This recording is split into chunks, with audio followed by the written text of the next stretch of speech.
සුබ දවසක් හැමෝටම වෙල්කම් ටු මයි YouTube channel dropshipping hub හැමෝම සාදරයෙන් පිළිගන්නවා. අද මම කතා කරන්නේ ගොඩක් වැදගත් දෙයක් ගැන. මේක මම මෙච්චර දවසක් කතා කරපු මාතෘකාව වලට වඩා ටිකක් වෙනස්. මේක ගොඩක් අය කතා කරන අඩුයි. නමුත් මේ ගැන අනිවාර්යයෙන්ම කතා කරන්න ඕනේ. ටිප්ස් 10ක් තියෙනවා ඔයාලගේ ලිස්ටින් එක සර්ච් රිසල්ට් වල උඩට ගන්න එකට. එතකොට මේක eBay search algorithm කියලා මේකට කියනවා. එතකොට මේ eBay search algorithm කියලා කියන්නේ ඔයාලා අලුත් ලිස්ටින් එකක් කරාට පස්සේ මේ eBay search algorithm එකෙන් තමයි decide කරන්නේ ඔයාගේ ලිස්ටින් එක කොහෙද තියෙන්න ඕනේ කියලා. first page එකේද second page එකේද එහෙම නැත්නම් අන්තිම page එකේද කියලා තීරණය කරන්නේ මේකෙන්. ඉතින් ඔයාලගේ ලිස්ටින් එක search result අතරට ගන්න පොඩි tips 10ක් තමයි මම ගෙනල්ලා තියෙන්නේ. මේක ඇත්තටම ගොඩාක් වැදගත් වෙයි ඔයාලා ලිස්ටින් එක කරලා ඔයාලට සෙල් එකක් කරගන්න මේක ගොඩක් වැදගත් වෙනවා. මොකද සර්ච් රිසල්ට් අතරට ඔයාලගේ ලිස්ටින් එක ගියොත් තමයි බයර් කෙනෙක් ඒකට ක්ලික් එකක් හරි දාන්නේ. view එකක් හරි ලැබෙන්නේ මේක සර්ච් රිසල්ට් අතරට ගියොත් තමයි. ඉතින් ඔයාලට ඔයාගේ ලිස්ටින් සර්ච් රිසල්ට් අතරට ගන්න තමයි මං ගන්න ක්‍රම කීපයක් තමයි මං අද ඔයාලගේ ලිස්ටින් එකේදී ඔයාලා කරන්න ඕන දේවල් 10ක් තමයි මං අද ඔයාලත් එක්ක බෙදාගන්නේ. හරි. එතකොට මේකේ පළවෙනි එක තමයි prices. හරි. prices කියලා ගත්තට පස්සේ මම මේක දිනවා use low price කියලා. එතකොට use low price කියන්නේ ගණන් අඩුවෙන් ඔයාලගේ items දාන්න ඕනේ. හැබැයි මේක කරන්න අමාරුයි drop shipping කරනකොට ගොඩාක් අඩුවට දාන්න බෑ. මොකද මේක product එක මත depend වෙන දෙයක්නේ. හරිද? ඔයා අලුත් කෙනෙක් නම් ඔයාට හොඳම දේ තමයි ඔයා අලුත් කෙනෙක් නම් ඔයා අනිවාර්යයෙන්ම මේ low prices use කරන එක ගණන් අඩු. ඒ කියන්නේ ගණන් වලින් value එක අඩු බාණ්ඩ ඔයා eBay එකේ sell කරන එක තමයි අනුමත කරන්නේ මම නම්. මොකද ඒක තමයි වැඩි කියන්නේ auction run කරන එකෙන් වෙන්නේ ඒක වගේ traffic එක හැදෙන්නේ.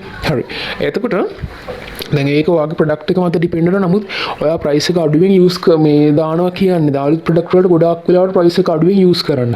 අඩු ගණන් අඩුවෙන් මේ listing එක කරන්න පස්සේ ඔයාගේ sale එක හැදෙනකොට ඔයාට පුළුවන් price වැඩි කරන්න. හරිද? ඒ නිසා මුල් ටිකේ පුළුවන් තරම් ගණන් low prices use කරන්න. එතකොට අනිවාර්යයෙන්ම කියන්නේ start with low price කරන auction එකක් දානවා නම් ඔයාට start කරනවා low price වලින්. එහෙම නැත්නම් ඔයා වෙන fixed එකක් දානවා නම් ඔයාට ඒකටත් පටන් ගන්නමේදී ඔයා පළවෙනි listing එකේදී ඔයා මේක පළවෙනි දවසේ ඔයා මේක අඩුවෙන් price එක දාලා පටන් ගන්න. පස්සේ වෙනකොට ඔයාට මේක price එක හදාගන්න පුළුවන්. හරිද? ඒ කියන්නේ මේක search result අතරට යන ගොඩාක් බලපානවා. මොකද මුලට එන්නේ ඇත්තටම ගණන් අඩු product තමයි ගොඩක් වෙලාවට උඩට එන්නේ. හරිද? මේක විතරක් නෙවෙයි තව තියෙනවා. දෙවෙනි එක තමයි title එක. ටයිටල් කියන්නේ ගොඩාක් වැදගත්. ටයිටල් එක අනිවාර්යයෙන්ම මම කලින් වීඩියෝ වලත් කතා කරලා තියෙනවා. ඔයාලා කීවර්ඩ් යූස් කරන්න ඕන කොහොමද කියලාත් මම කතා කරලා තියෙනවා. use relevant keywords. ඒ කියන්නේ ඔයා අනිවාර්යයෙන්ම පාවිච්චි කරන්න ඕනේ ඔයා දාන ලිස්ටින් එකට ඔයාගේ ප්‍රොඩක්ට් එකට ගැළපෙනම keywords ඔයාගේ ටයිටල් එකට අනිවාර්යයෙන්ම යූස් කරන්න ඕනේ. ඔයාට characters 80ක් දාන්න පුළුවන්. මේ characters 80 ගොඩාක් useful වෙන්න ඕනේ. අනිවාර්යයෙන්ම useful characters 80ක් දාන්න. ඔයා keyword use කරන්න ඕනේ ඔයාගේ product එක describe කරන්න පුළුවන් keywords. ඔයාගේ title එක හදන්න ඕනේ. ඔයාගේ title එකෙන් ඔයා දාන keyword වලින් ඔයාගේ product එක describe වෙන්න ඕනේ. හරිද? එතකොට තමයි මේ ඔයාගේ මේ item එක ඔයාගේ listing එක search result අතරට යන්නේ. අදාළ නැති එක keyword එකක්වත් use කරන්න එපා. ගොඩාක් වැදගත් මේක. මේ නිසා ටයිටල් එක හරි යූස්ෆුල් විදිහට මේක පාවිච්චි කරන්න. එතකොට ඔයාලට ලොකු දෙයක් ටයිටල් එකෙන් කරගන්න පුළුවන් අනිවාර්යයෙන්ම. ඔයාලට මෙතන කැරක්ටර්ස් 80ක් දාන්න පුළුවන්. එතකොට ඔයාලට මම අර බොක්ස් එකට වචන දාන්න කියලා කිව්වා. ඩිස්ක්‍රිප්ෂන් එකට දාන්න. මේ හැමදේම ගොඩාක් වැදගත් වෙනවා. හරිද?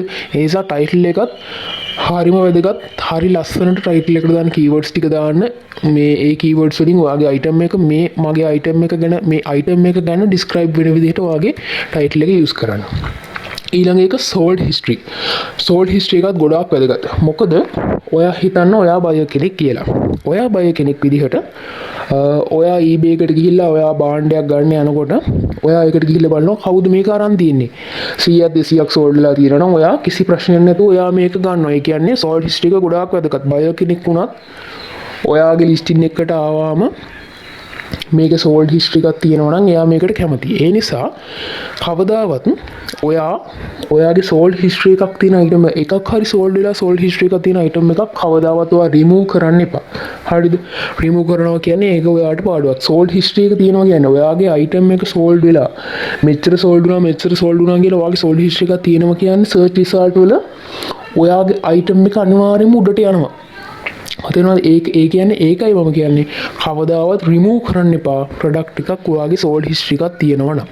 ඔප්ටිමයිස් ආෆ්ටර් ප්‍රොඩක්ට් ඉස් සෝල්ඩ්. ඔයාගේ ප්‍රොඩක්ට් එකක් සෝල්ඩ් වුණාට පස්සේ ඔයාගේ ලිස්ටින් එක ඔප්ටිමයිස් කරන්න. ඒ කියන්නේ ඔයා මේකට ප්‍රයිස් එක දාන්න මොනවා හරි තව අලුතින් ඇඩ් කරන්න මේක ඔප්ටිමයිස් කරන්න.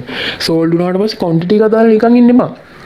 ඔයා මේකට තව දේවල් අලුතෙන් එකතු කරන්න. එතකොට ඔයාගේ සෝල්ඩ් හිස්ටරි එකක් තියෙනවා. ඔයා තව අලුතෙන් දේවල් එකතු කරා මේක බිගිනින් තියෙන ප්‍රතිශතය තව තවත් වැඩි වෙනවා. මේවා ඔයා විසින් හිතලා කරගන්න ඕනේ දේවල්. හරිද? මම දැන් ඔයාලට මේ ටිප්ස් 10ක් දෙනවා. මේක මේ විදිහට කරන්න කියලා අයිඩියා එකක් දෙනවා. ඒක හරියට යූස්ෆුල් විදිහට යොදා ගන්න එක ඔයාගේ වැඩ. හතරවෙනි එක තමයි ඉමේජස්. හරි. එතකොට මේක වරින් දෙනවා captured pictures professionally කියලා. මේකෙන් මම අදහස් කරේ ඩිරෙක්ට් ෂිපින් කරන අයට. ඩිරෙක්ට් ෂිපින් කරන අය ෆොටෝස් දානකොට ඔහේ කරන්නම් වාලේ ෆොටෝ එකක් ගහලා දාන්න එපා. අනිවාර්යෙන්ම ඔයාගේ ෆොටෝ එක ඔයා ප්‍රොෆෙෂනල් විදිහට ගන්න. ලස්සන බෑග්ග්‍රවුන්ඩ් එක ලස්සන කලර්ස් දාලා ඒක ඔයාට එඩිට් උනත් කරගන්න පුළුවන්. හරි ලස්සන ප්‍රොෆෙෂනල් විදිහට ෆොටෝස් ගන්න. හැබැයි අපි ගොඩක් අය කරන්නේ ඩ්‍රොප් ෂිපින්. එතකොට අපි යූස් කරන්නේ අලි එකේ හරි වෙන මොකක් හරි සයිට් එකක හරි වෙන සප්ලයි කෙනෙක්ගේ ෆොටෝස් තමයි අපි යූස් කරන්නේ. එතකොට අපි මේ යොදා ගන්න ෆොටෝස් අපිට පුළුවන් යුනික් විදිහට පාවිච්චි කරන්න. අපිට මේක හරි යුනික් විදිහට මේ ෆොටෝස් පාවිච්චි කරන්න පුළුවන්. එතකොට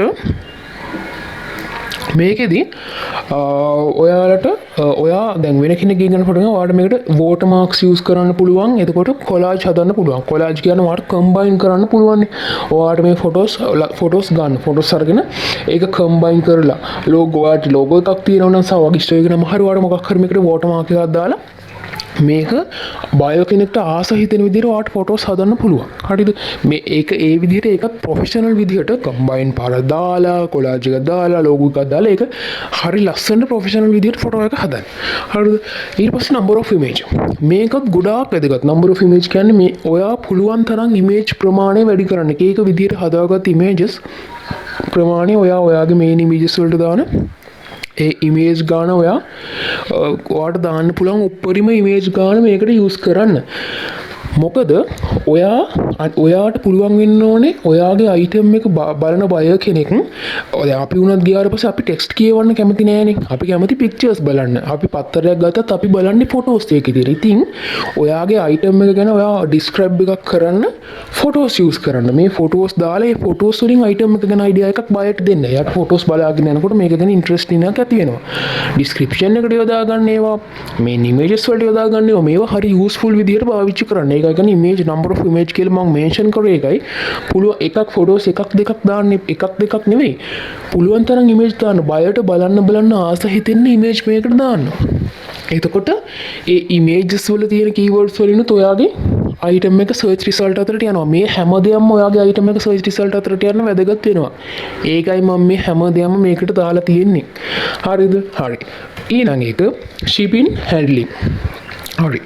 එතකොට shipping cost එක අපි ගොඩක් අය කරන දෙයක් තමයි price එක අඩුවෙන් දාලා shipping cost එකක් add කරනවා. හැබැයි මම කියන්නේ ඔයා use කරන්න free shipping.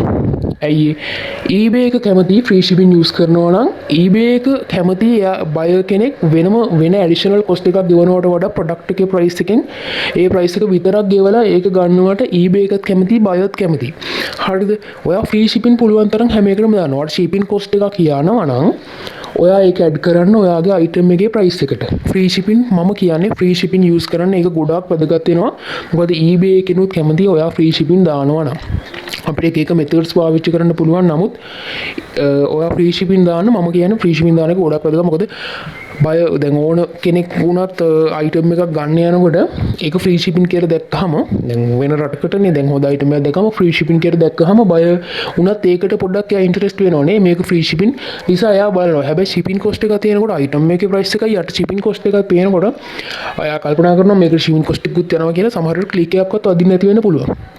ඒ නිසා පුළුවන් තරම් ෆ්‍රී shipping යූස් කරන්න ඒක ගොඩාක් වැදගත්. හරි. අනිත් එක තමයි handling time එක. ඔයාගේ හැන්ඩලින් ටයිම් එක ඔයා දවස් 10 15 20 30 දැම්මොත් ඔයාගේ අයිටම් එක බය කෙනෙක් වුණත් සෙල් ගන්න කලින් ගොඩා පාරක් හිතනවා. මොකද එන්නත් මාසයක් විතර යනවා හැන්ඩලින් ටයිම් එකත් වැඩි. එතකොට සෙල් එකක් වෙන්නේ නැහැ. එතකොට දැන් හැන්ඩලින් ටයිම් එක වැඩි වෙනවා කියන්නේ මේක සර්ච් රිසල්ට් වල උඩට යන එකත් අඩු වෙනවා. හරිද? ඒ කියන්නේ පුළුවන් තරම් try කරන්න හැන්ඩලින් ටයිම් එක අඩු ගාණක් දාන්න. හැබැයි ඕනවට පවට දාන්න එපා. මොකද ඕවර්ඩියු වුණොත් එහෙම එතනත් ප්‍රශ්නනේ. ඔයා මේක කරන්න ඕනේ. ඔයා මුලින්ම ගිහලා සෙලර් එක කතා කරන්න. සෙලර්ගෙන් අහන්න ඔයාට මේ අයිටම් එක මෙච්චර කාලෙකින් ෂිප් කරන්න පුළුවන්ද? සෙලර් කියයි ඔව් කියලා. ඔයා try කරන්න ඔයා එයාට දෙන්න ප්‍රොඩක්ට් එකක් දෙකක් මුලින්ම එයාට ඕඩර්ස් එකක් දෙකක් දෙන්න. එයා හරියට ෂිප් කරනවා නම් එයා ෂිප් කරනවා කියලා වට එයාගෙන් ට්‍රස්ට් එකක් ඇති වෙනවනේ. එතකොට ඔයත් එයාට ඕඩර් එක දෙනවා කියලා එයාට ට්‍රස්ට් එකක් ඇති වෙනවා. එයාත් ෂිප් කරනවා. ඊට පස්සේ ඔයාට බය නැතුව මේකේ හැන්ඩලින් ටයිම් එක දාන්න පුළුවන්.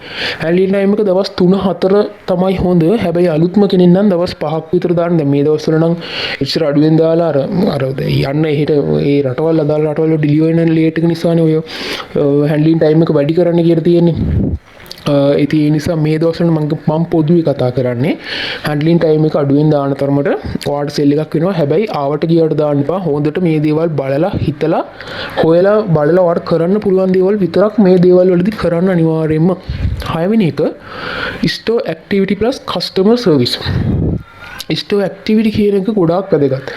ඔයාගේ ස්ටෝ එකේ ඇක්ටිව් ඉන්න ඕනේ. හරිද? දැන් අපි කඩේකට යනවා නම් ඒ කඩේ අධෑරලා තියෙනවා. ඊට පස්සේ ආයෙ අරින්නේ ඒ කඩේ සතියකින් නම් කවුරුත් ඒ කඩේට යන්නේ නැහැ. මොකද ඒක සතියකට සැරයක්නේ අරින්නේ. එතකොට ඒ වගේ තමයි ඔයාගේ එකත්. ඔයා නිතරම මේක ඇක්ටිව් ඉන්න එක ගොඩාක් වැදගත්. ඔයාට පුළුවන් නම් පැය 24ම ඇක්ටිව් ඉන්න ඔයාගේ ස්ටෝ එකේ. මේවා බයලට පේන්නේ මේ දේවල් මේ මම කිව්ව ගොඩාක් කාරණාවලදී ඔය ටයිටල් ඉමේජස් ඒ ටික අරුණම අනිත් දැන් මම ඉස්සරහට කතා කරන ඒවා මම ඒ ගැන ආයෙ පැහැදිලි කිරීමක් කරන්න. මේවා eBay එකකින් බලන දේවල්. මේවා eBay එකකින් හොයන දේවල්. ඔයා නිතරම ඇක්ටිව් ඉන්නවා කියන්නේ eBay එකට eBay එක කැමති එහෙම දේවල් වලට. ඔයා මේකෙදි කරන්න ඕනේ eBay ඔයා හොඳ සෙලර් කෙනෙක් කියලා eBay එකට ඔප්පු කරන එකනේ. පුළුවන් අඩුම තරමේ පැය 10ක්වත් අඩුම තරමේ ඇක්ටිව් ඉන්න ඔයාගේ ස්ටෝ එකේ. අනිවාර්යයෙන්ම එක දවසට එක ප්‍රොඩක්ට් එකක් හරි ලිස්ට් කරන්න. දවසට එකක් අනිවාර්යයෙන්ම ලිස්ට් කරන්න. ගොඩක් වැදගත්. මොකද එතකොට බලන කෙනෙක් දන්න ඔයා හැමදාම එකක් හරි දානවා. මං අර එදත් කිව්වේ මේ අර මං කිව්වේ ඔයාලගේ සේල්ස් හදාගන්න ට්‍රැෆික් වැඩි කරගන්න එකක් හරි සෙල් වෙන විදිහට අයිටම් එකක් දාන්න කියලා. එතකොට ඔප්ෂන් එකක් හරි ෆික්ස්ඩ් එකක් හරි එකක් හරි හැමදාම එකක් දානවා. එතකොට හැමදාම එකක් ඔයාට හැමදාම සෙල් එකක් වෙනවා. ඔයා හැමදාම ප්‍රොඩක්ට් එකක් අලුත් එකක් දානවා. එතකොට ඔයාගේ ස්ටෝ එකේ ඇක්ටිවිටි දෙකක් වෙනවා කීපයක් වෙනවා. ඒ කියන්නේ ඔයාගේ ස්ටෝ එකේ ඇක්ටිවිටි ඒක තමයි වෙන්න ඕනේ. නිතරම ඇක්ටිවිටි වෙනකොට තමයි නිතරම ඇක්ටිව් තියෙනකොට තමයි ඔයාගේ ලිස්ටින් එකක් වුණත් උඩට යන්නේ. පල්ලෙහාට යන්නේ. ඒවා තීරණය වෙන්නේ ඔයා කරන දේවල් මත. Communication with customers. මේක මම කතා කරලා තියෙනවා. මම මේක කලිනුත් කතා කරලා තියෙනවානේ. ඔයා බයලට දෙන්න ඕනේ හොඳ කස්ටමර් සර්විස් එකක්. ඔයා බයලත් එක්ක වැඩ කරන විදිහ අනුව තමයි eBay එකකින් මේවා බලාගෙන ඉන්නේ. ඔයා කස්ටමර්ට දෙන්න ඕනේ හොඳ කස්ටමර් එක්ස්පීරියන්ස් එකක් ඔයාගේ කස්ටමර්ට දෙන්න. එයා සැටිස්ෆයිඩ් කියන්නේ එතකොට කිසි ප්‍රශ්නයක් නැහැ. මේ හැමදේම eBay එකෙන් බලනවා. ෆාස්ට් රිස්පොන්ස්. ඒ කියන්නේ බය කෙනෙක් ඔයාගෙන් ප්‍රශ්නයක් අහනකොට ඔයා ක්ෂණිකව උත්තර දෙන්න. මම එදත් කිව්වා. අද ප්‍රශ්නයක් ඇහුවොත් එimhe ඔයා ඊළඟට දවස් දෙකකට පස්සේ ඒකට ආන්සර් එක දීලා හරියන්නේ නැහැ. පුළුවන් තරම් try කරන්න. ක්ෂණයෙන් එයාට ටක් ගාලා ඊළඟ විනාඩි 5 ආන්සර් එක දෙන්න try කරන්න. මේක ගොඩාක් වැදගත් වෙනවා. මේවා eBay එකෙන් බලනවා. බයයට thank you welcome කියලා හරි එයාට මැසේජ් එකක් දාන්න මොනවාර කිව්වොත් එහෙම. ගොඩක් වැදගත්. පේමන්ට් එක කරාම ෂිප් කරාම මේ හැම දෙයකදීම එයාත් එක්ක හරියට ඉන්නේ. එතකොට කේසස් උත් අඩු වෙනවා. මම මේ ගැන කලිනුත් කතා කරා. ඊළඟ එක newly listed. හරි. ඔයාලා අලුත් ලිස්ටින් එකක් දැම්මාම ඔයාලා අලුත් ප්‍රොඩක්ට් එකක් දැම්මහම ඔයාලගේ ලිස්ටින් එකේ වදිනවා නිව් ලිස්ටින් කියලා ටැග් එකක්. හරිද? එතකොට බලන කෙනෙක් ඕන කෙනෙක් දන්නවා මෙයා දාලා තියෙන අලුත් ලිස්ටින් එකක් කියලා. එතකොට අර සෝල්ඩ් හිස්ටරි හැම ඔයාගේ ලිස්ටින් එකේ නැහැ. එතකොට මම මේකට කරන්න දෙයක් කියන්නම්. ඔයා ලිස්ටින් එක අලුතින්ම දානකොට ඔයා මේක ප්‍රමෝට් කරන්න. ඔයා මේකෙන් 3ක් 4ක් සෙල් වෙනකන් ඔයාගේ අයිටම් එක ප්‍රමෝට් කරන්න. එතකොට ඔයා 3ක් 4ක් සෙල් වුණාට පස්සේ ඔයාගේ අයිටම් එකේ සෝල්ඩ් හිස්ටරි එක හැදිලා නේද? අර උඩ මම කිව්ව ටික ඔක්කොම හැදෙනවනේ. සෝල්ඩ් හිස්ටරි එකත් හැදෙනවා. ඔක්කොම ටික හැදෙනවා. ඊට පස්සේ ඔයාලා ටිකක් සෝල්ඩ් හිස්ටරි එක හැදුණාට පස්සේ ඔයාගේ ලිස්ටින් එකේ චුට්ටක් දවසක් 2ක් 3ක් 4ක් එහෙම පාරන වුණාට පස්සේ ඔයාලට පුළුවන් ප්‍රමෝට් ලිස්ටින් එක අයින් කරලා දාන්න. මුල් ටිකේ ප්‍රමෝට් කරා ඊට පස්සේ ප්‍රමෝට් එක අයින් කරා. ඔයාගේ සෝල්ඩ් හිස්ටරි එක තියෙනවා. එතකොට ඔයාට බය බලන බය කෙනෙකුට බලන ඔයාගේ මේක සෝල්ඩ් හිස්ටරි එකක් තියෙනවා. එතකොට සෝල්ඩ් හිස්ටරි එක වැඩි වෙනවා කියලා කියන්නේ ඔයාගේ ලිස්ටින් එක මොකද වෙන්නේ? ඒක ගොඩක් උඩට යනවා. ඒකයි අර ඔයාගේ සෝල්ඩ් වෙලා තියෙන ප්‍රමාණය වැඩි නම් ඔයාගේ ලිස්ටින් එක උඩට යනවා. හරිද? use best time to add new listing. අනිවාර්යයෙන්ම මේක ගොඩක් වැදගත්. මම මේකට පෝස්ට් එකකුත් ලිව්වා. ඔයා අනිවාර්යයෙන්ම ටයිම් එක මැනේජ් කරගන්න ඕනේ. අනිවාර්යයෙන්ම ඔයාට ලිස්ටිං කරනකොට මම කිව්වේ ටයිම් එක යූස් කරන්න කියලා. USA ටයිම් එකෙන් ඇමරිකාවේ ටයිම් එකෙන් හවස 5 ඉඳන් 5:07 කියන ටයිම් එක ඔයා යොදා ගන්න ඔයාගේ ලිස්ටිං එක කරන්න. ලංකාවේ වෙලාවෙන් හවස 6 නෙවෙයි. ඇමරිකාවේ වෙලාවෙන් 5:07 කියන ටයිම් එක යොදා ගන්න ඔයා ලිස්ටිං එකක් කරන්න. මොකද ඒගොල්ලෝ වැඩට ගිහිල්ලා ඇවිල්ලා ෆ්‍රී වෙන වෙලාව තමයි ඔය හවස වෙලාව. සාමාන්‍යයෙන් අපේ වගේ රෑ 10ට කාලා කාපු ගමන් බුදියන්නේ නැහැ ඒ රටවල් වල. ඒගොල්ලෝ වැඩලාව ෝෂයක් දැම්ම ඊට පස්සේ මොකද කරන්නේ 7:07 වෙනකොට කනවා. කාලා ඒගොල්ලෝ ෆ්‍රී එකේ ටිකක් වෙලා රෙස්ට් එකේ ෆ්‍රී එකේ ෆෝන් එක බල මොනවා හරි ඒ වගේ දෙයක් කරලා තමයි ඒගොල්ලෝ නින්දනේ. එතකොට හවස 5 ඉඳන් US ඇමරිකා ටයිම් එකෙන් හවස 5 ඉඳන් රෑ 9:00 වෙනකන් අතර ඔයාලා ලිස්ටිං දාන්න ඔක්ෂන් දාන්න ඒ ටයිම් එක යොදා ගන්න අනිවාර්යෙන් ගොඩක් වැදගත්. එතකොට ඒ ටයිම් එක කියන්නේ පැය 12ක වෙනසක් තියෙන්නේ. අපේ වෙලාවෙන් දවල් 12ට දානවා කියන්නේ ඒ වෙලාවේ රෑ 12යි. අපේ වෙලාවෙන් අපි ලංකාවේ හවස 6 කියන්නේ එහෙ උදේ 6යි. එතකොට ඒගොල්ලෝ නිදිය නිසා ඇමරිකාවේ වෙලාවෙන් හවස වෙලාව යොදා ගන්න ඔයගොල්ලෝ ලිස්ටිං කරනකොට අනිත් එක තමයි වීකෙන්ඩ් වල වීකෙන්ඩ් එකේ අනිවාර්යයෙන්ම ගොඩක් අය දන්නවත් ඇති අත්දැකීමම වීකෙන්ඩ් එකේ සේල්ස් වෙනවත් වැඩි. හරිද? ඊළඟ එක seller level and quality.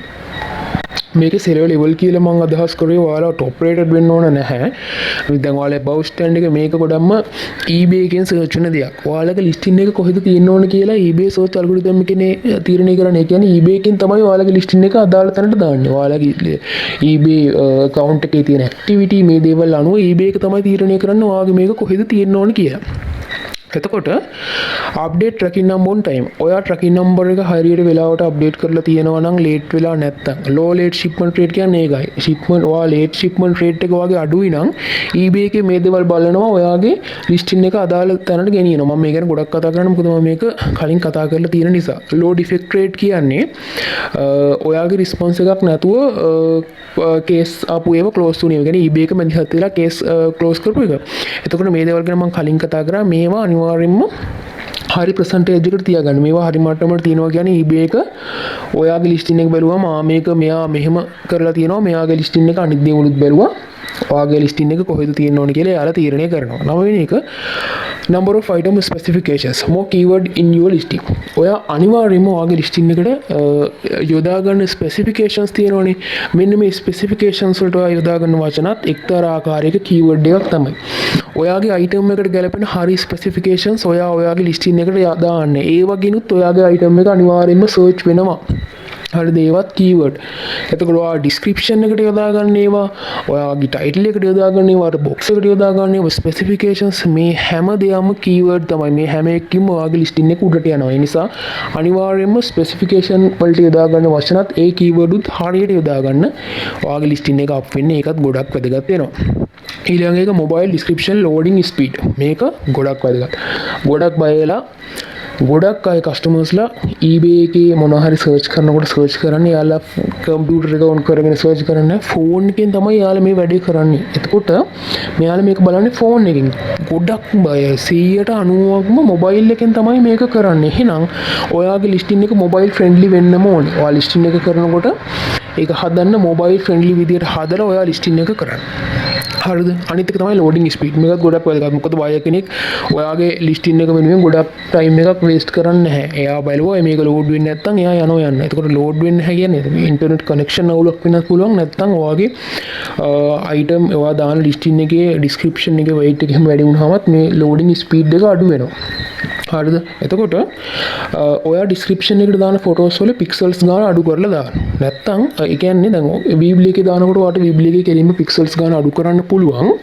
එහෙම නැත්නම් ඔයා දාන photos ටික මහා ලොකුට දාන්න. eBay එකේ description එකට box එක තියෙන මේ box එකේ ගානට මහා තඩිවට දාන්න එපා photos. පොඩිවට දාන්න. photo එක ලොකු වෙනවා කියන්නේ ඔයාගේ description එකේ weight එක වැඩි වෙනවා. weight එක වැඩි වෙනවා කියන්නේ මොකද්ද? ඔයාගේ kilobyte ගාන වැඩි වෙලා ඔයාගේ speed එක අඩු වෙනවා. ඒ නිසා ඩිස්ක්‍රිප්ෂන් එකට පික්සල්ස් ගාන අඩු පොඩි ෆොටෝස් යස් කරන්න පැහැදිලි පොඩි ෆොටෝස් පික්සල්ස් ගාන අඩු පොඩි ෆොටෝස් යස් කරන්න එක ගොඩාක් වැදගත් ඩිස්ක්‍රිප්ෂන් එකට දාන ඉමේජ් වල ඒ කීවර්ඩ්සුත් ඒ කීවර්ඩ් වලින් තව ඩිස්ක්‍රිප්ෂන් එකට පාවිච්චි කරන ඉමේජ් වලින් මේ වචන වලින් මේ හැම එකකින්ම ඔයාගේ ඒවත් කීවර්ඩ්ස් තමයි. එතකොට ඒකත් අනිවාර්යයෙන්ම සර්ච් රිසල්ට් අතරට යනවා. හරිද? එතකොට මෙන්න මේ හැම දෙයක්ම ගොඩාක් වැදගත්. ඔයාගේ ඔයා ලිස්ටින් එකක් කරනකොට ඔයාගේ ලිස්ටින් එක සර්ච් රිසල්ට් වලට යන්න. ප්‍රයිස් එක, ටයිටල් එක, සෝල්ඩ් හිස්ටරි එක, images, shipping, handling, store activity, customer service, newly listed, seller level quality, number of item specifications, mobile description, loading speed. මේ 10ම මාරම වැදගත්. හරිද? ඒ නිසා මේක හරියට මේ ටික යූස් කරන්න මම අයිඩියා එකක් දුන්නා. මේක කරන්න ඕන විදිය ඔයාලගේ විදිහට ඔයාලා හිතලා මේක යූස්ෆුල් කරගන්න. එතකොට ඔයාලට ලොකු දෙයක් කරගන්න පුළුවන් වෙයි. දැන් අපි ගොඩක් අය බ්‍රෑන්ඩඩ් අයිටම් නේ හොයන්නේ. බ්‍රෑන්ඩඩ් අයිටම් හොයාගෙන බ්‍රෑන්ඩඩ් එකක් ඒව දාලා ඉවරලා يعني ට්‍රෙන්ඩින් අයිටම් එකක් හරි බ්‍රෑන්ඩඩ් අයිටම් මොන හරි ඒ වගේ දෙයක් කරන එකනේ කරන්නේ. වෙන කෙනෙක් ට්‍රෙන්ඩ් කරපු එකක් අරගෙන දාලා ඒක කරලා ඒකෙන් සෙලින් ගන්නවා. එහෙම නෙමෙයි. ඔයාලා දාන ප්‍රොඩක්ට් එකට මෙන්න මේ දේවල් යූස් කරන්න. ඔයාගේ ප්‍රොඩක්ට් එක මේ මැනුවලි ඔයා මේ දේවල් කරලා මේක ඔයා සර්ච් රිසල්ට් අතරට ගේන එක තමයි වෙන්න ඕන දේ. ඒ නිසා මේ දේ කරන්න ඔයා දාන හැම ලිස්ටින් එකකටම මේ 10 ගොඩක් වැදගත්. මේ 10 ගැන අනිවාර්යයෙන්ම බලන්න. මේක හරියට මේ ටික යූස් කරන්න. එතකොට ඔයාලට ලොකු දෙයක් ඔයාලගේ ලිස්ටින් එකට කරගන්න පුළුවන් වෙයි. පුළුවන් තරම් try කරන්න ඔයාලගේ ලිස්ටින් එක පළවෙනි page එකට ගේන්න. හරිද? මේ හැම දෙයක්ම යූස් කරලා. හරි. එතකොට මං අද මේ වීඩියෝ එකෙන් කතා කරන්නේ මෙච්චරයි. මං හිතනවා වීඩියෝ එක ඔයාලට ගොඩක් යූස්ෆුල් වෙයි කියලා. ඔයාලට මේකෙන් වැඩක් කරගන්න පුළුවන් වෙයි කියලා හිතනවා. ඔයාලට මොන හරි ප්‍රශ්නයක් තියෙනවා නම් අනිවාර්යයෙන්ම පල්ලෙහින් කමෙන්ට් එකක් දාන්න. ඔයාලට තව මොන හරි අලුත් දේවල් ඕන දේවල් තියෙනවා නම් මට ඒ ගැනත් කමෙන්ට් එකක් දාන්න. එතකොට මම ඒ ගැනත් අනිවාර්යයෙන්ම ඉස්සරහට කතා කරන්නම්. හැම දෙයක් ගැනම වීඩියෝ එක වලට ගොඩක් යූස්ෆුල් වෙයි කියලා හිතනවා. එහෙනම් මගේ channel එක subscribe කරන්න අමතක කරන්න එපා. channel එක subscribe කරන්න, වීඩියෝ එකට like එකක් දාන්න, share පාරක් දාන්න. ඉස්සරහටත් එකතු වෙලා ඉන්න. තව වීඩියෝස් ගේන්න බලාපොරොත්තු වෙනවා. මගේ මේ වීඩියෝ එක බලපු හැමෝටම thank you. හැමෝම පරිස්සමට ඉන්න. Thank you.